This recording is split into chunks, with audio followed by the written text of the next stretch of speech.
I just want to recap really briefly on what we're already doing because we have a significant commitment. We have Operation Sentinel, which is every day 500 police officers out and about, tasking, checking populous places, knocking on doors, a whole range of things. We have Operation Sentinel 2, which is the vehicle checkpoints, 8 vehicle checkpoints right around the restricted area, those permanent ones where we're checking the access and egress right throughout the state.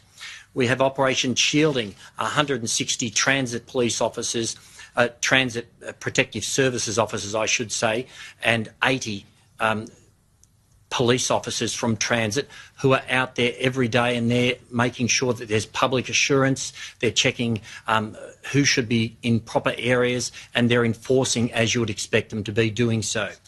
And from our perspective, though, the people, the vast majority who are doing the right thing, need to understand for those who aren't, there is a consequence. And there are consequences, and I want to be really clear on that. In the last week, we've seen a trend, an emergence, if you like, of groups of people, small groups, but nonetheless concerning groups who classify themselves as sovereign citizens, whatever that might mean, people who don't think the law applies to them.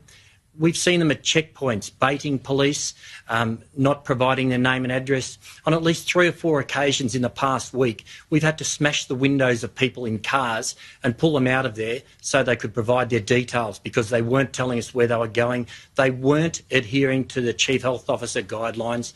They weren't providing their name and their address. We don't want to be doing that, but people have to absolutely understand there are consequences for your actions, and if you're not doing the right thing, we will not hesitate to issue infringements, to arrest you, to detain you where it's appropriate. The message is clear from me, and it's simple. We want you to stay at home. That's what the Chief Health Officer wants you to do. We expect you to adhere to the Chief Health Officer guidelines. If you don't, we will be enforcing those. We will issue infringements. We will arrest you. We will detain you where we have to.